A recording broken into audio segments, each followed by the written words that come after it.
If I could go back in time, I'd use everything. The fine china, the blue floral dress, the expensive perfume I got for Christmas in 1983. My name is Olivia. I'm 79 years old, and I live in a quiet house full of things that never happened. I spent most of my life saving instead of living, and now, sitting in this old chair that smells like memory, I feel the weight of everything I kept for later. I was always the type who said, "Not now. I'll say I love you later. I'll give that hug later. I'll send that letter next week. I'll wear that dress when the right day comes." I was raised like that. Don't waste. Don't spoil. Don't use it up too soon. So I waited. And I waited. And one day, I looked around. And the time I was waiting for never came. A few mornings ago, I opened a drawer I hadn't touched in years. Inside were old handkerchiefs, a sealed candle, and a tiny gift wrapped in yellowed paper. My handwriting, crooked and faded, for Clara, when she turns 15. Clara is my granddaughter. She's 27 now, married, lives in another state. She never got that gift. It hit me harder than I expected. A soft ache. But deep. How many things did I save, hoping the right moment would come? I remembered the time my husband left. The house angry. We'd argued about something silly. I thought, I'll say sorry tonight. But that night, he had a heart attack in our living room. And my I'm sorry stayed inside me. Ever since, I remembered my son, when he was little, asking me to play. And I told him, "Mommy's busy." He's in his 50s now. And I wonder if he remembers that too. We think we're being responsible. But sometimes we're just scared of living. That day, sitting on the floor of my own past, holding that forgotten gift in my hands, I realized something. Nothing I saved ever came back. But maybe, just maybe, it's not too late to give what's left. After I found that little gift in the drawer, I just sat there, cross-legged on the floor, holding something meant for a moment that never came. It felt like holding a memory that had no place to live. The earrings were delicate gold, with tiny hearts just like something I would have wanted from my own grandmother, and I had saved them to give at the perfect time. But the perfect time had slipped by. Clara had her 15th birthday. The cake, the music, the photos, all without me. I wasn't sick that day, not really. Just tired. A little down. I told myself, I'll go next weekend. But weekends turn into months. And months into years. And gifts stay in drawers. That night, memories came back like soft rain. Quiet, steady, and unstoppable. I remembered the time my husband reached out to hold my hand in bed, and I pulled away, still hurt by something he said. I thought I was making a point. Now I wonder if I was just building distance I'd later regret. I remembered the unopened letters I wrote to my sister after our last fight. I never sent them. Thought, I'll wait until I calm down. But she passed before I ever found the right words.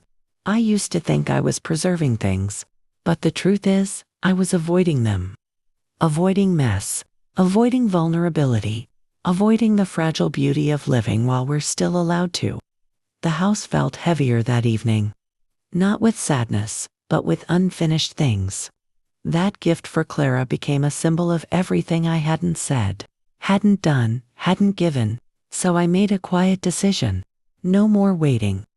Next time Clara visits, I'll set the table. With the good china, the real napkins, the earrings at her place setting. She may not understand the full meaning behind it, but I will. And maybe that's where healing begins. Not in getting time back, but in making peace with the time that's still here. Saturday morning arrived with a kind of quiet I hadn't felt in years. Not emptiness, something else. A hush, like the house was waiting for something. Or someone. I got out of bed and took my time getting ready. I chose the soft blue dress that I used to call too nice to wear around the house. I dabbed a little perfume, the one I used to save for weddings, though I hadn't been to one in over a decade. And I walked slowly to the china cabinet in the dining room. The dishes were still there, untouched. White porcelain with tiny blue flowers and gold trim. They'd survived 5 moves, 2 grandkids, and nearly 50 years without ever seeing sunlight. I washed each piece gently, as if waking them from a long sleep. Set the table carefully, cloth napkins, real silverware, teacups I thought I'd never use, and in front of one plate, I placed the small box with Clara's name written on it. The house smelled like cinnamon and hope. Around 10, I heard her footsteps. That familiar rhythm, fast, busy, always a little rushed. The front door creaked open. I didn't rush to meet her. I wanted her to see. She entered the dining room and stopped. I didn't need to look to know, I felt her pause. The kind of pause that lives between surprise and memory. I poured the coffee slowly, like it was something sacred, because it was. She sat down, quietly, took in the china, the folded napkin, and the box. I didn't explain anything. I just smiled. There are moments in life that don't need words. They only need presence. And this was one of them. She opened the box with care. I saw her fingers tremble. Maybe she remembered her 15th birthday. Maybe she didn't. But in that moment, sitting across from her, surrounded by everything I once saved for later, I realized something.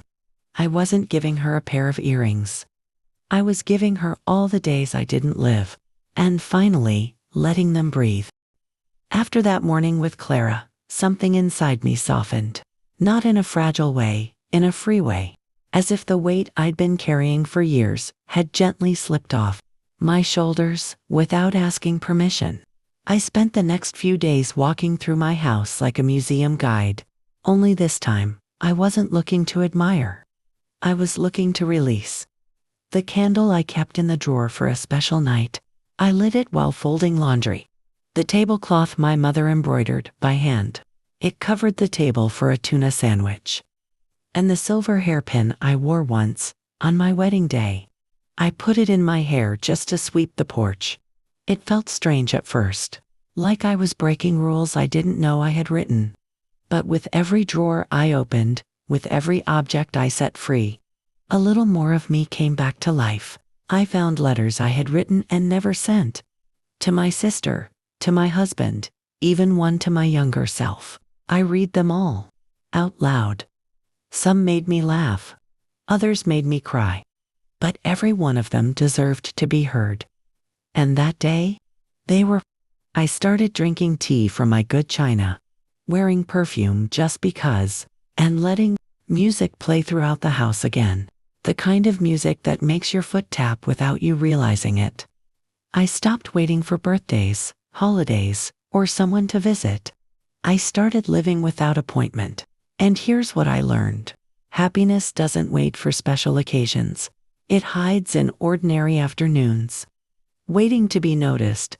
One evening, I sat on the couch with a soft blanket over my legs. The scent of vanilla in the air. And no sound but the ticking of the clock.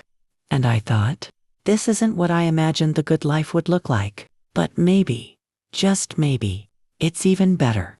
Because it's mine. Unfolded, unfinished, and no longer on hold. One evening, I found myself holding an old photo album, fingers tracing over faces that no longer walk this world. Moments frozen in time, still smiling, still young. I stared at a picture of myself, barely 30, eyes wide with dreams, hair done just right, a dress I remember saving for what, I can't even say now. And I thought, if I could speak to her, that younger version of me, I'd say, don't wait.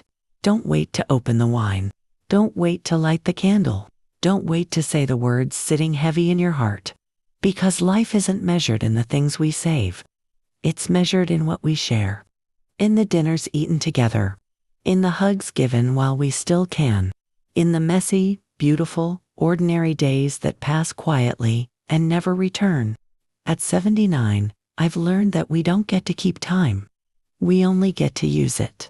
All those things I held on to, all those moments I put on pause. They didn't wait for me. They passed, like seasons, like songs, like first chances. But that doesn't mean it's too late. Because every morning we wake up is another chance. To use the good plates. To wear the nice dress. To tell someone they matter. And so today, I do. Not to impress. Not to prove anything. But because this moment, right now, is worth it. If you've listened this far, and if any part of this story felt like a piece of your own, subscribe to the channel.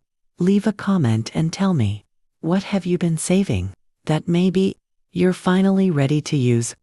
I'll be reading each one with a warm cup of tea and a heart that's no longer saving anything for later. With love, Grandma Olivia.